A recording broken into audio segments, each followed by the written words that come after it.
Now it's time to start discussing one of my most profitable and personally rewarding business ventures, my personal broker business. Now, before we dive in and get started, I want to make it abundantly clear, based on all the questions we receive every day, it's a common assumption or mistake because everybody associates me with non-emergency medical transportation in the home care industry. I want to be abundantly clear.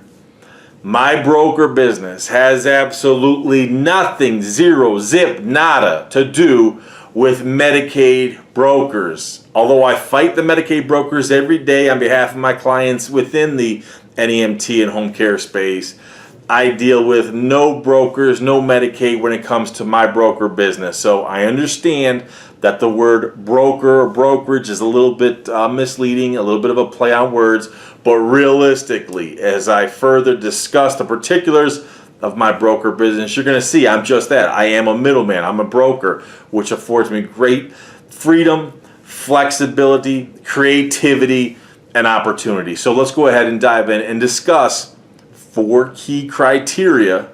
Cost. What does it cost to get in and get operational? What's the upfront investment? Returns. What's our return on investment? Regulation. I'm adverse regulation. I want to find the sweet spot. And employees. What are the particulars associated with building our labor force with our broker business? Because again, everything we want to do is to build a business that we can grow and scale and sell for our future multiple.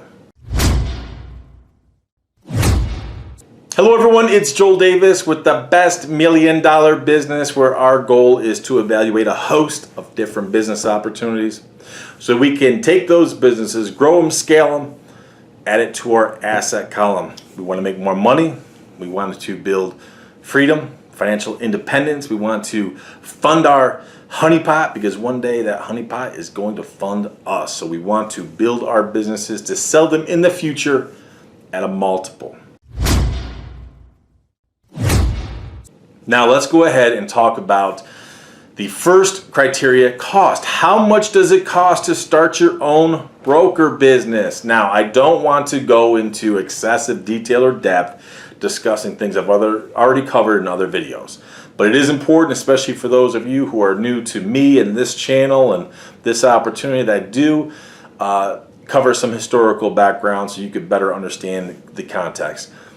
My broker business started in very late 2011. My first calendar year was 2012. I got the idea from this from a client provider who I helped start his NEMT business. Along the way, unbeknownst to me, he was solicited by a assisted living retirement community. They asked him for help in moving and helping some couples downsize. He did that. Long story short, it evolved into a nice little niche moving business.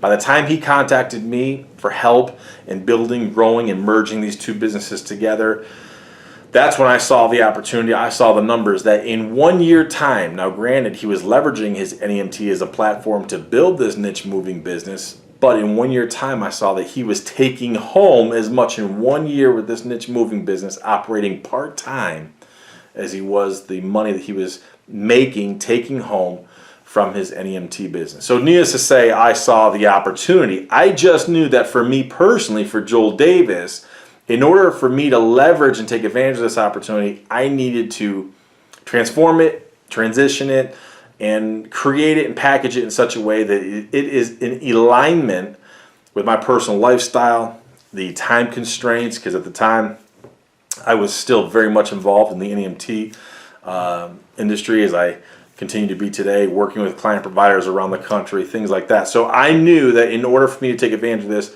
I needed to be very strategic in how I move forward. So what I did, essentially, I decided to just throw money at it to see what works and what doesn't work. So I launched in very late 2011. I purchased a used box truck. I hired a crew. Again, my thought process was I'm going to throw some money at this, see what works, what doesn't work, and ultimately if it fails, big deal. I'm out some money, who cares? We move on. But by the end of 2012, I was operating 3 box trucks I owned. I was paying the crews. And now we emerged into 2013, and this is where I knew it was time for me to elevate my play, transition to business. Where previously we were still making money. We were about 12% margin. So we were making money, which was great, but it's not like we were setting the world on fire. But throughout 2013, not only did I find and solicit, I really started to aggressively work to expand our presence by adding independent contractors who had prior experience, who already had their own box trucks, enclosed trailers, their own tools and equipment. And at the same time, while bringing on independent contractors, I started to owner finance our 3 vehicles to my crews. So now as we move forward to 2014, by the time we emerged into 2014, I was 100% 1099 contractor based. So if someone says, Joel, well, how much does it start to cost a broker business? Well, really, I just explained to you 2 different business models. One in which I owned it. I own the assets. I carried the burden and shouldered the responsibility for funding and keeping those trucks moving, operational. Versus by 2014 emerged an entirely new business where everything was 1099 contractor based. So those are 2 distinct different business models. When I owned everything, we were around 12% margin. By the time that we emerged in 2014 and we were exclusively 1099 contractor business, now our margins were closer to 30, sometimes 31, 29, anywhere within that range. So our margins clearly more than doubled, and we didn't carry that burden. Now, the benefits to that are obvious, but again, as I mentioned in previous videos, we want to make sure that we not only recession-proof our business, we want to pandemic-proof our business. And that has proven to be very important because right now, as we come through the end of this coronavirus nonsense, my business, my broker business, if I was to compare quarter 1 from 2020 to 2019, compare quarter 2 to quarter 2 from 2019, we were down almost 42% at one time. So that was significant. But here's the good news. I don't own anything. Now, I mentioned in previous videos, this is not one of those sexy businesses that when you go to happy hour, you can't brag and say, well, I own 50 vehicles. Well, I have 50 employees. Because this is a cash-rich, asset-poor business. I don't own any vehicles. My contractors, as of right now, we have 52 contractors on our books, on our payroll. Now, I know we have more than that because I know for an absolute fact, because some of our contractors tell us, as well as we will give them 2 work orders at the same time. They're completing them at the same time, and they can't be in 2 places at once. We know for absolute certainty some of our contractors are further subbing out the work, which I have no problem with. At that point in time, they're actually serving as their own intermediary or broker. I have no problem with that as long as the work gets done properly. So I know we have more than 52 contractors, but I personally am only responsible for 52. I don't pay for helpers. I don't pay for subcontractors. I don't pay that stuff. That's not my responsibility. But when we were down 42%, now that we've emerged on the back end of this COVID-19 nonsense and things have been opening up and starting to pick back up, we could dramatically see our businesses starting to resume operation at full strength, as well as now we're actually seeing new opportunities begin to emerge, which are fantastic. So when we were down 42%, guess what? Here's the good news.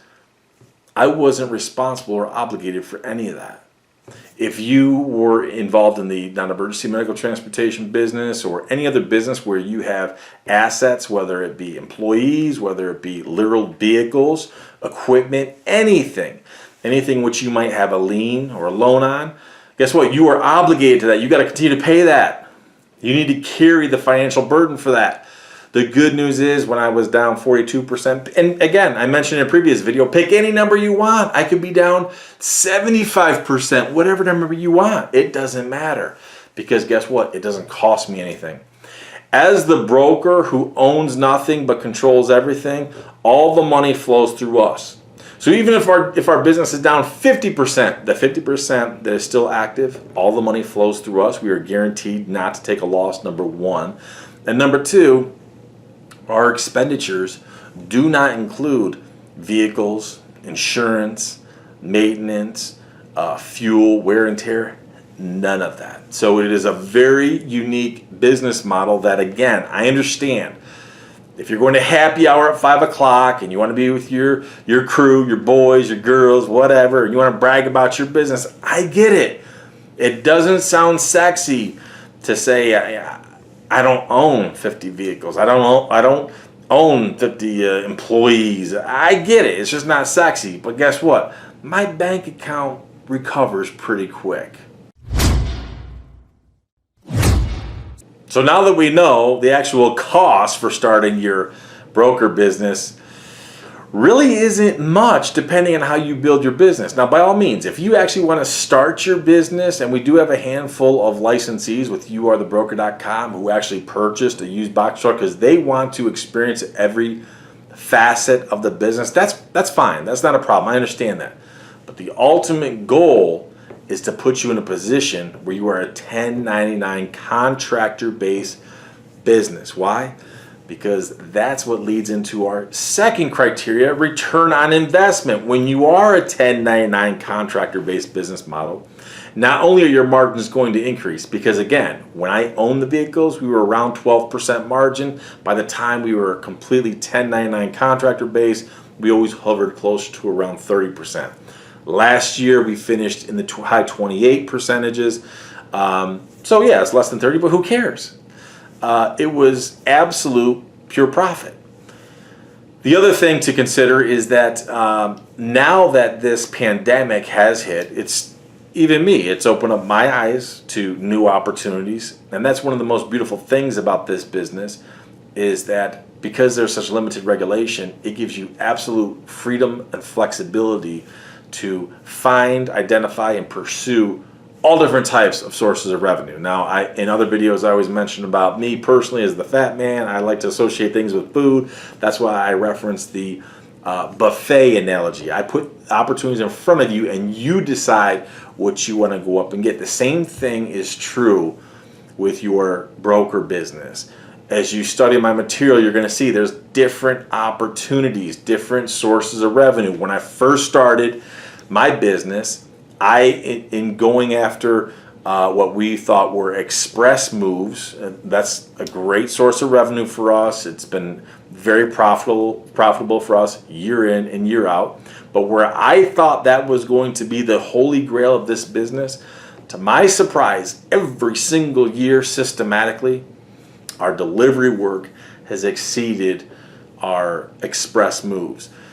Now, express moves are the smaller move jobs that typically last 2 to 4, maybe 5 or 6 hours periodically. They're not the big move jobs that you're going to get traditional movers for. They're just not going to send a big truck. They're not going to send a crew of 4 to 6 people to go do a small job like that, which means it's a hugely underserved market that has provided nothing but great opportunity for us, allowed us to form great strategic partnerships with everything from businesses to apartment complexes, colleges, universities, dormitories, storage malls, assisted independent retirement living communities. You name it, we have some type of relationship with a wide variety of those types of entities. But again, to my surprise, absolute surprise, I would never have predicted this when I started.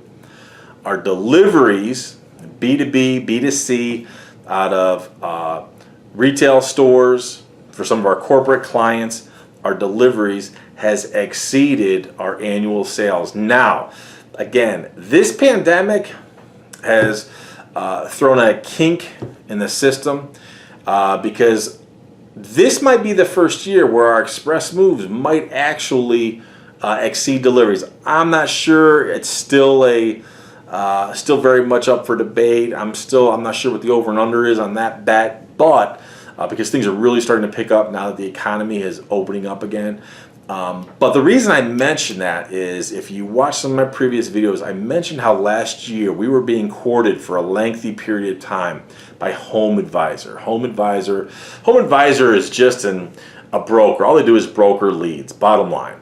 But the problem is they carry a lot of overhead, a lot of marketing. You've seen the commercials, you heard the radio spots. That costs money.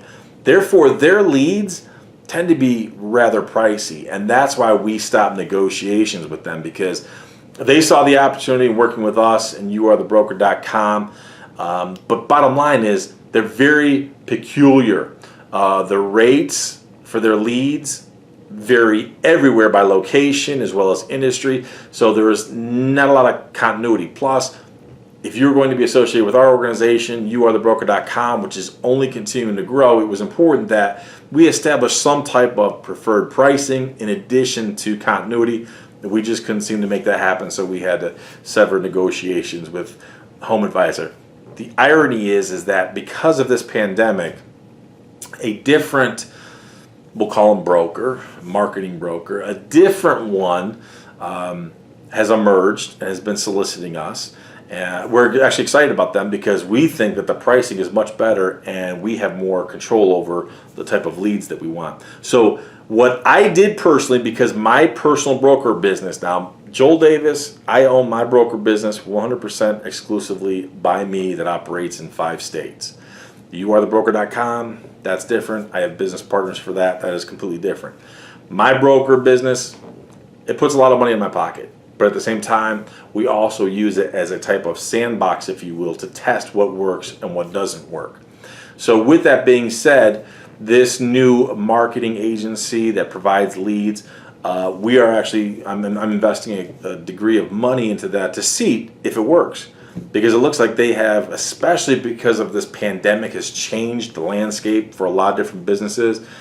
I see that we might be able to get a lot more move jobs in a potential partnership, but that is yet to be determined. We're going to see how that works out. But that's one of the situations. What is the return on investment? Well, I'm going to invest money in that. I'm not sure what the return on investment is from those type of leads of what that's going to be. And if it works, then we're going to pass that information onto all of our licensees with youarethebroker.com. But the beautiful thing, the beautiful opportunity in return for this broker business is opportunities are endless. I will give you a classic example. Just recently, one of my regional directors literally went to the dentist, and while at the dentist, he was solicited by the dentist, the dentist's wife. She is involved in an agency, a real estate agency, that all they deal with are high-end, exclusive, executive type homes, as in all over the country. So literally, they used to be partnered with a company that would drive all over the country with a big truck, moving furniture to stage these executive high-end homes. For whatever reason, I'm not sure of all the particulars as of right now, the details of why that relationship had been severed.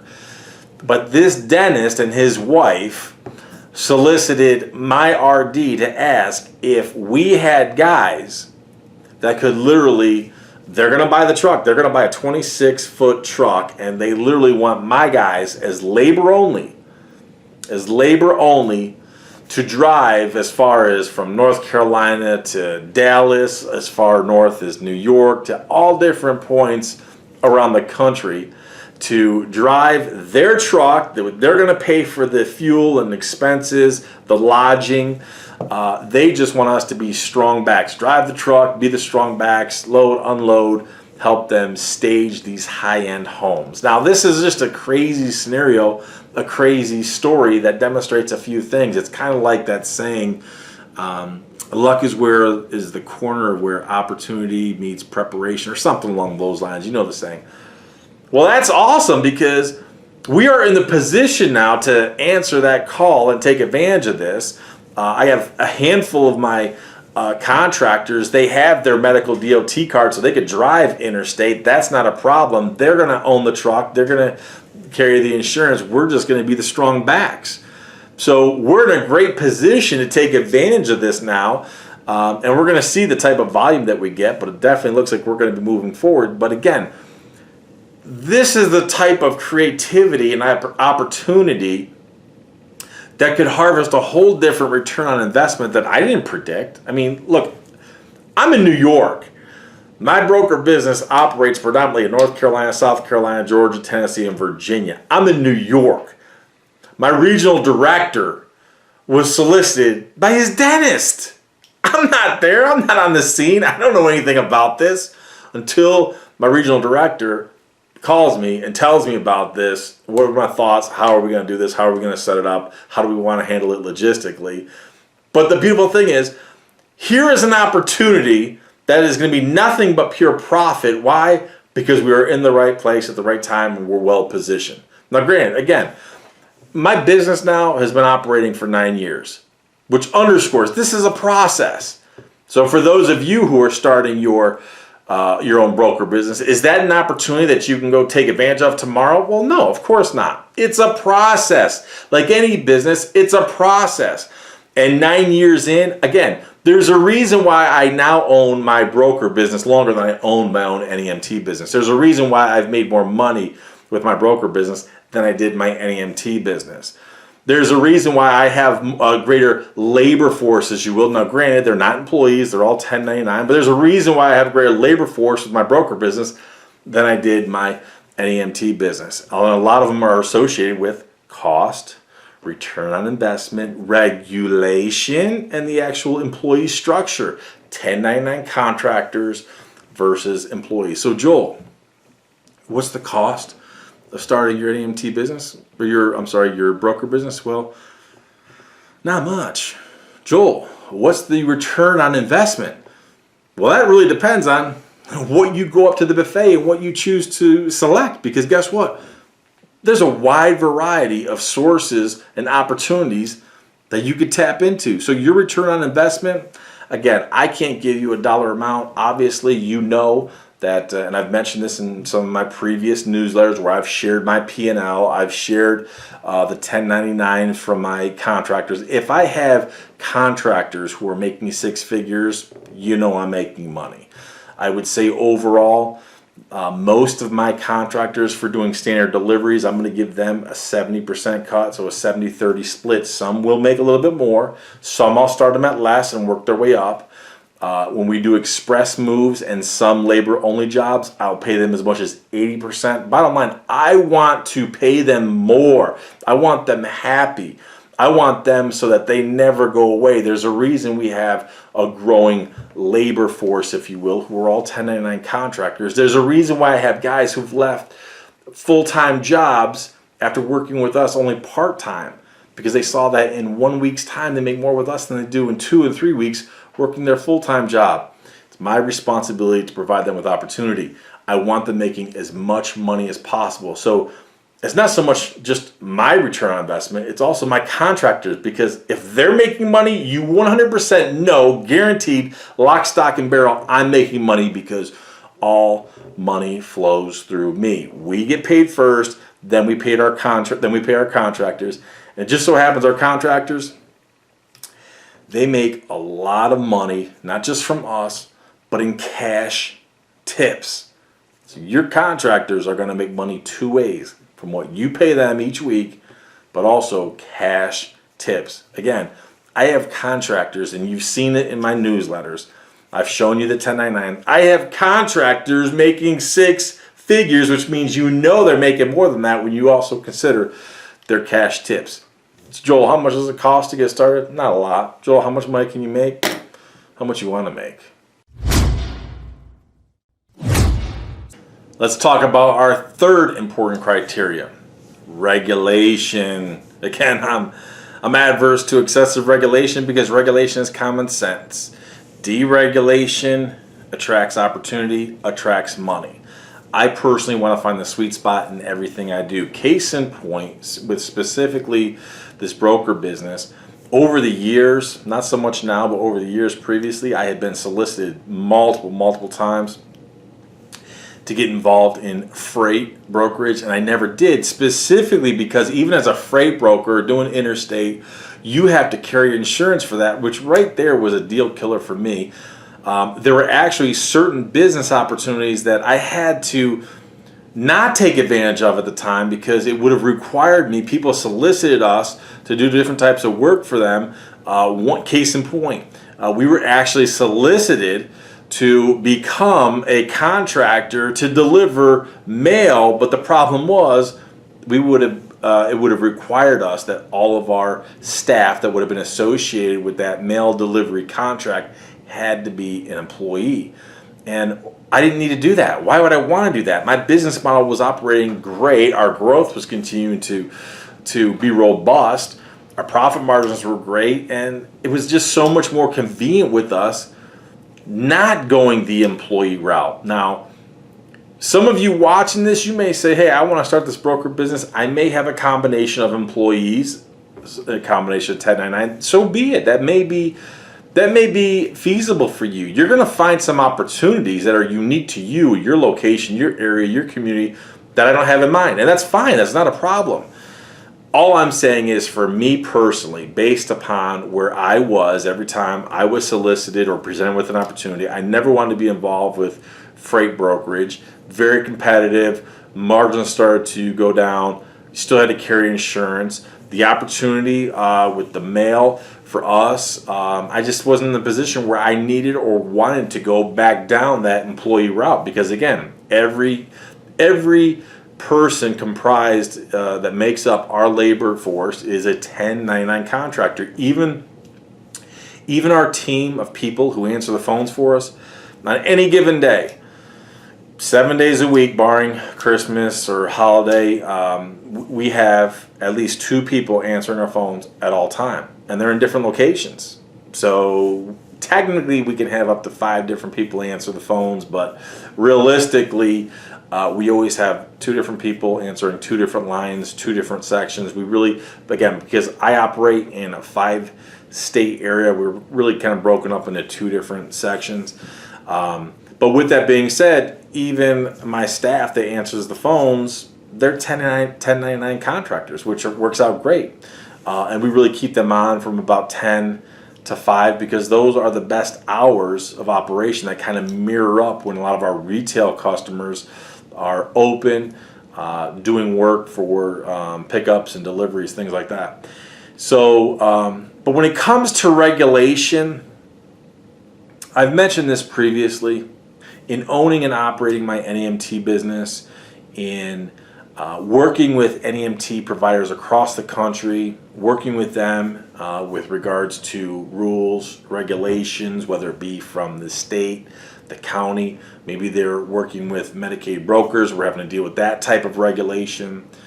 I've said this often, and I've thought about this several times, and I do believe it to be true. I am a sharper, more astute business owner in having done NEMT, home care rules and regulations, things like that. But when it comes to my broker business, bar none, absolutely unconditionally, I am a much more creative business owner. So because of my involvement in NEMT, which is much more regulated, I'm a much more astute business owner. I could definitely see where my major is a pre-law major. You know, when I was at West Point, that definitely, I think, kind of helps me, my thought process on approaching different things with regards to rules and regulations. Whereas with my broker business, where there is no regulation, freedom and creativity abound. There's no question. I'm a much more creative business owner because of my broker business, because we've been able to create creative solutions to maximize opportunity that I otherwise would not have had I just stayed in the NEMT space or the home care space. There's no question about that. Even when I had my courier business really piggybacked off my NEMT business, and it was kind of really mirrored a lot of my presence with the hospitals, nursing facilities, things like that. Whereas because my broker business has absolutely nothing to do with the NEMT home care space, we have zero regulation. We don't comply with states. We don't comply with DOT, PUC, DMV, none of that, because I don't own anything. Obviously, when I did own the box trucks in 2011, 12, and through 2013, clearly our vehicles, we had to make sure that we had proper insurance. We had to make sure that they were properly registered with DMV, things of that nature. I don't have any of that now. So there is absolutely no question, if we're comparing rules and regulations from a state level, an interstate level, anything from the Department of Labor. We just don't have those issues. There's no question. Is that something that is of concern? Is that something of consideration? Absolutely. Absolutely. Again, I personally want to find the sweet spot in every opportunity. With the NEMT business, there's a reason why I personally didn't expand into ALS or BLS, and I was presented the opportunities, but I didn't. There was definitely increased rules, regulations, oversight, compliance, things that I just wasn't interested in pursuing at that time. There's a reason why with my broker business, I never pursued the freight brokerage. Now, does that mean there's not opportunity in those? Does that mean there's not opportunity in ALS, BLS? Does that mean there's not opportunity in freight? There's huge opportunity in freight. There's huge opportunity in ALS or BLS. It really comes down to your personal tolerance. What are you, time, availability, stress limitations, desires, goals, vision. It's really up to you personally. Is there opportunity in NEMT? Absolutely. Would I start an NEMT today? Absolutely I would. I have no problem with that. As I mentioned in another video, if someone asked me, Joel, would you start an NEMT today? Absolutely. But my question is, should I buy one or should I start from scratch? Because there's so many opportunities as a result of this pandemic. Is there opportunity in going to ALS and BLS? 100%. What is your personal tolerance? What is your personal vision? What is your personal desire? Joel, with your broker business, why don't you do interstate freight? Is there opportunity? Of course there's opportunity in it. You could do it as freight. You could do it as a broker. Is there opportunity? Sure. But what's your tolerance? What's your vision? What's your mission? And then when I mix all those things in, combine them with my personal time, other business interests, and trust me, I'm involved in a lot of different endeavors right now, a lot of different moving parts, a lot of different projects. For me personally, anything I do needs to be exceptionally selective. And you watching this, you might be in a very similar situation. You know, you may be involved in, you may have an existing NEMT business, home care, both. You may be involved in something else outside of those industries. Regardless, you might be like me where you don't want to go down that road where you're having to comply with all different rules, regulations, once a year this, twice a year that, every other year this, employee audits, insurance. You may be averse to that right now because of your personal time constraints. So with all of those things said, again, is there opportunity in everything I've said? Sure, there's opportunity. But ultimately, for me personally, my preference, the way I've structured my business model for my broker business, the way I've advised and continue to teach our licensees with youarethebroker.com, I teach them in such a way where we can maximize our earning potential, limit our capital investment, and definitely limit our exposure and compliance to rules and regulations. Now, I know we've already danced around the topic of employees. Just in talking about the other criteria, cost, return on investment, regulation, I've already touched upon employees. Employees are a must for any business if you want to grow and scale. With the medical transportation business, sure, there's a place where you could have some contractors, but you're also going to need employees, especially if you're going to pursue any legitimate contracts, whether it be with hospitals, nursing facilities, the state, the county, VA, school districts, things of that nature. You're going to have legitimate employees as well. With respect to this broker business, as I've mentioned, and I've kind of danced around the topic just in this lengthy video, all my staff, my entire labor force, everybody is a 1099 contractor. Why is that? Because I can. Bottom line, because I can. This is a situation where I don't own any trucks. When we give our when we issue work orders, this is a very important point. We invite contractors. This is a huge distinction. Everybody knows, you've already heard it. I'm sure you're well familiar. A lot of people will walk a fine line depending on their business or industry. They'll walk a fine line on even some gray areas. What's an employee? What's a contractor? What's an employee? What's a contractor? I would never be in a situation where I could be labeled for our labor force, where they could be considered an employee. It's just not going to happen because of several considerations. First and foremost, they use their own assets, their own equipment. For my contractors that own their own box trucks, they own them. They pay everything for them. They pay their own insurance, fuel, maintenance, etc. They're helpers who are not on my books. I don't pay helpers. So guaranteed, if John Doe contractor works for me, his helper, I don't pay him. I pay John Doe, and then John Doe, he can pay his helper whatever he wants. I don't care. If they get tips, split it however you want. So I don't control that. I don't control that second person. They're not on my books. They're not an employee. You own your own assets. Another important point, another important distinction between employee and 1099 contractors. When we give you a work order, you are invited. We invite you. So our software system is a proprietary system, Fetch Mazo. When a work order is placed, again, we have 52 contractors. So as of right now, as of the shooting of this, we have 52 contractors. Now, if you had 1, 2 contractors, 3 contractors, whatever, you could argue you could manage them by paper. You probably could, whatever. But once you start to build and grow, you can't. You've got to use automation. Well, our proprietary system, Fetch Mazo, obviously has grown as our business has grown over all these years. But our system literally suggests which contractor we should use on a host of different variables and algorithms. First and foremost, it's going to suggest which contractor we should use based on availability. If I have a contractor that works for somebody else and works for us part-time, let's say 3 days a week. Let's say we have a contractor that works Monday through Thursday for a certain company and works weekends for us, Friday, Saturday, Sunday.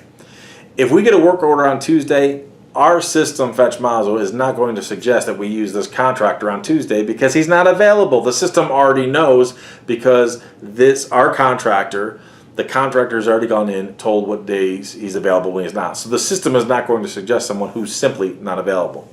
Number 2, distance. Again, we cover 5 states.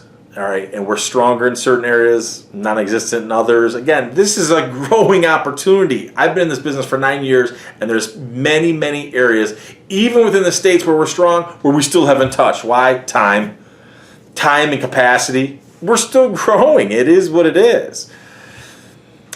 But distance is critical. So in addition to availability of the contractor, the algorithm, the software is going to suggest and recommend which contractor we should use based on distance. What is the distance to picking up whatever items, delivering, moving, wherever the work order is? The next one is the customer satisfaction. When a work order is complete, that customer gets a email where it asks a series of questions, not long, but just enough to ask how the contractor was, how was the service, how would you rate it, et cetera, et cetera. Well, if we get bad ratings on a customer, that is going to contribute to the overall customer compliance. Well, if he has a low customer compliance and he's not a good contractor, guess what? He's not going to be suggested much longer. We're not going to use him. So we have to have good reviews. The next important and critical variable associated with the algorithms that Fetch Mazo is going to suggest is compliance. How often do we invite you for a work order and you either accept or reject? Now, sometimes we'll invite a contractor and he just can't do it for whatever reasons, whether it's a personal reason, maybe it's the job is too big for him. I don't know. Maybe his helper can't help him that day. I don't know. Everyone has unique circumstances. But if I keep offering you work orders and you don't accept, well, I'm not going to keep offering them to you. Long story short, but with all these different variables, these algorithms, we are inviting, critical. Joel, you're going to be accused that your contractors are employees. No, I'm not. They own the trucks. They make their own schedule. They are invited to perform work orders for which they can either accept or reject. So if I have 52 contractors on my books and I get a work order that populates right now, the system is going to list all 52 contractors or anybody within a reasonable region. I could limit it to by distance. Anybody within there is going to be suggested to us based on availability, based upon distance, based upon their customer compliance, based upon their overall compliance rating from how often we invite them, and they either accept or reject work orders. Anybody is going to be hard-pressed to suggest that our contractors are employees. Another example is there are times, I absolutely know, 100% certainty, there are times when our contractors will rent a rider, U-Haul, budget, whatever. They will literally rent a box truck to help complete certain work orders. Case in point, it wasn't too long ago, maybe you saw the video or newsletter that I shared where one of our contractors was literally finished for the day, heading home a mile from his house. The car turns the corner and get, too wide. He kind of swerves to miss it, and he missed the car, but the upper right corner of his box truck clipped a tree, and he damaged the corner of it. So he lost his box truck for like 4 or 5 days while it was being fixed. Well, guess what? He didn't miss a single work order. Why? He went out and he rented if I recall correctly, it was a budget, because I guess it was cheaper. But regardless, he never missed a work order. So he's out there doing deliveries, move jobs, and all this other work that we had for him. He literally did it by renting a truck. Why? Why would he do that? Number one, he was motivated. And I'll talk about that in a second. Number two, he didn't want to lose that work. Number three, because he can. In the medical transportation industry, especially if your vehicles, if they're DOT'd, like in New York, in the People's Republic of New York, your NEMT vehicles have to be inspected every 6 months. If it fails an inspection, you get a big diamond sticker on your windshield. You're out of operation until it passes inspection. And you better not be caught or even attempt to drive that vehicle with a passenger in it. You want to talk about liability? If anything happens, you're done. You're absolutely roasted. For an industry like this with no rules, no regulations, no burden, no burdening compliance type structure, why can't you go rent a budget to further complete your work orders? Why couldn't you? Which leads to a important distinction. We all have great employees. You watching this, whether your staff are legitimate employees on the books, W-2, I'm sure you've had some great people. I'm sure you've had some bad people. Same thing holds true with your contractors. You're going to have some great contractors. You're going to have some that are going to weed themselves out quickly. I would even argue that with contractors, if they're not going to cut it, they sift to the top even quicker because they don't accept the work orders or there's some type of an issue. And the beautiful thing about it is when it comes to an employee, you really need to be very careful in how you discharge, unless they do something absolutely blatant. When it comes to trying to fire an employee, you want to make sure things are properly documented. There's a history of problems, counseling, things like that. Because if they go to the Department of Labor, they could raise a stink for you. Versus if it's a contractor, the beautiful thing about this, if I have a problem with a contractor, all we have to do is stop issuing him work orders. Guess what? He's done. No one cares. All we have to do is turn off the spigot immediately and he's done and he's discharged from service. And there's nothing you're going to do to come after us. What I would say as a side note, with respect in this industry, and again, I can only speak for this industry and my experience from the people we have, I would argue that because many of these contractors, they still to a degree look at themselves as owning their own business, which is not a problem. I have no problem with that. I want them making as much money as possible. I believe that they have more of a feast or famine type mentality, which makes them more motivated and hungrier. I have some contractors you may have watched. Go watch some of my, I call it the undercover boss video, where you saw some of my contractors. I mean, just work their butts off. And this is why I pay my guys a higher percentage by any other industry standard. I want my guys loving the opportunity, appreciating the opportunity, I want everyone to make as much money as possible. And my philosophy is never deny the opportunity for someone to work as long as there's work available. Let people make money. And so my contractors, I would say there's definitely a difference. I think when people are employees, this is just me speaking. It's not true for all employees, so please don't take offense to it because it would be misguided and applied effort if you do. But employees often punch the time clock. Employees can become lazy. Employees become entitled. I'm supposed to have 40 hours. I'm supposed to have 45 hours and a warm cup of coffee and a donut in the morning and whatever else. I'm supposed to get the benefits. And that's awesome because I know that you want to give it to them because you're a good, strong, big-hearted, compassionate person and employer. That's awesome. I'm just being honest with you. With the broker business, there's none of that. Your people are much more feast or famine, but it just so happens, at least my people, they don't famine because all we do is present and put money in front of them by giving them work orders, giving them a higher rate of reimbursement, knowing they're making great cash tips. My people who answer the phone, my office staff, trust me, they're all 1099. They're in their own residence. They're in their own home. They're not even in my office. I'm in New York. I have people in Delaware. I have people in North Carolina. I have one in Virginia that can all answer the phone. They're in their home office. That's awesome. That's why they're 1099. They're working. Joel, your people, they're employees. No, they're not. I'm in New York. They're in Delaware. They're in Virginia. They're in North Carolina. They're answering the phones. And I got contractors all over the place. So they're not employees, number one. Number two, they're motivated. They're motivated because they're going to make more money and they're going to make cash tips. And then my office people, the people who actually answer the phones, trust me, I make sure I give them bonuses. They get their Christmas bonuses. God love them. But I want you to clearly understand, there is a distinct difference between employees and contractors. Can you apply the same type of, and I'm going to pick on the non-emergency medical transportation business only because I just made that video recently. Can you apply the same business model and structure from your broker business as you can to NEMT? Maybe some small components, but as a whole, no. Because of rules, regulations. Here's another key one. Because of margins. Because of margins. There's a lot of people, I'm going to tell you right now.